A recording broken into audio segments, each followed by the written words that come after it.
Hi, my name is Erin Leib Smokler, and I've taught here at Risha, the continuing education program.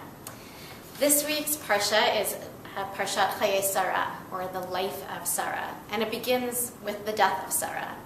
Vayihu Chayei Sarah me'ah shana ve'esrim shana ve'sheva shanim shnei Chayei Sarah. The life of Sarah was 100 years, and 20 years, and 7 years. These were the years of the life of Sarah. Vatamat Sarah bekiryat arba hi Chevron be'eretz Canaan vayavo Avraham lispod l'Sarah v'livkota. And Sarah died in Kiryat Arba, which is Chevron in the land of Canaan, and Avraham came to eulogize Sarah and to bewail her. This final phrase, vayavo Avraham lispod l'Sarah v'livkota, marks one of the saddest moments in Tanakh, in my humble opinion. Sarah dies, and Avraham comes to eulogize her, vayavo Avraham. He does not live by her side as she fades. He does not hold her hand as she dies. Too late, he must be summoned from afar to bury her. Rashi tells us that Avraham came all the way from Beersheba to Hebron at this moment. Indeed, according to the previous chapter of Breshit, Avraham dwelt there after the Akedah. It seems that after the near sacrifice of his son, he could not return home. He could not face his previous life or his wife. And so she died, having never confronted the man who nearly took away her son. Of Avraham after the Akedah, we are told, Vayeshev Avraham el Na'arav, Vayakumu vayalchu yachtav el Be'ersheva, Vayeshev Avraham be'Be'ersheva. Avraham returned to his young men, and they arose and went together to Be'ersheva, and Avraham remained in Be'ersheva. This image is a tragic one. Avraham, who ascended the mountain Yachtav, together with his son, descends without him. Yitzchak survives, but it seems that the father-son relationship did not. Relieved, but also bereft and maybe a bit broken, Avraham embarks on a different journey now. Together, Yachdav, with his servants, his Na'arav, who are not his Na'ar, not his son Yitzchak.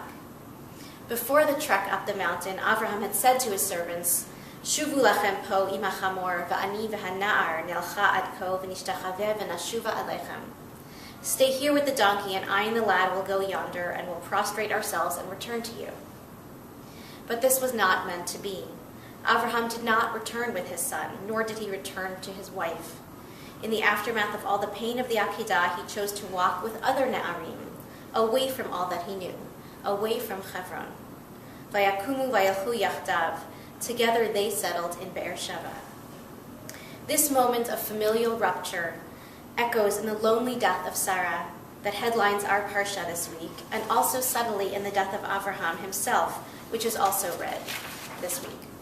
Ela yimei shnei Avraham asher chai me'at shana v'shiv'im shana v'chamesh shanim vayigva vayamat Avraham b'seiva tova zaken b'savea vayasef el amav vayikberu oto Yitzchak v'Ishmael banav el ma'arat ha'machpelah el stei Ephron ben Sochar hachiti asher al pnei Mamre.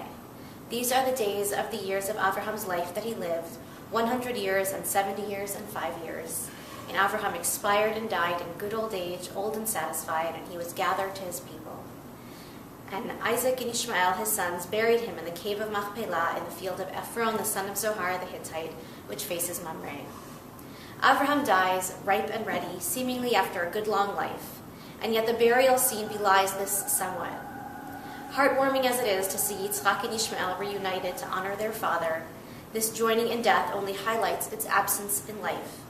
After the Akedah, the Torah records no contact between any of these parties.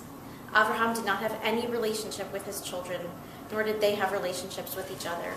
He would never again walk Yachdav with Yitzchak, certainly not with Ishmael, and not with his wife either. Indeed, only with him gone can they be together.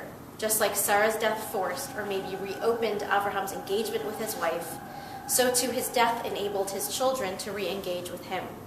Ma'arat HaMachpelah became the site of reunion, and maybe of posthumous repair. Rashi, quoting Breshit Rabbah, draws together our Parsha and the one that precedes it, telling us that the cause of Sarah's death was Yitzchak's near death. ונסמכה מיתת שרה לעקדת יצחק, לפי שעל ידי בשורת העקדה שנזדמן בנה לשחיטה, וכמעט שלא נשחט, פרחה נשמתה ממנה במתה. The account of Sarah's demise was juxtaposed to the binding of Isaac because as a result of the news of the binding, that her son was prepared for slaughter and was almost slaughtered, her soul flew out of her and died. I'd like to suggest that Sarah's fatal heartbreak resulted not only from the content of her son's trials, but also from the way that she came to hear it.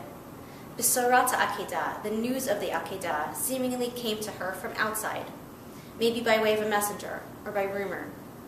Neither her husband nor her son were there to soften the blow, to contextualize it, or to support her through it. Alone, horrified, sickened, and afraid, her soul could no longer function, and she gave out. These deaths of Sarah and Avraham serve as a cautionary postscript to the Akedah story. The binding of Yitzchak was, it turns out, a story of sacrifice after all, the sacrifice of family on the altar of God. Perhaps we ought to understand from this very messy tale that we threaten to sacrifice human relationships when we privilege the God relationship overly much. This is no doubt a spiritually challenging message, but I believe a very important one. There is a price to be paid for too much piety. Shabbat Shalom.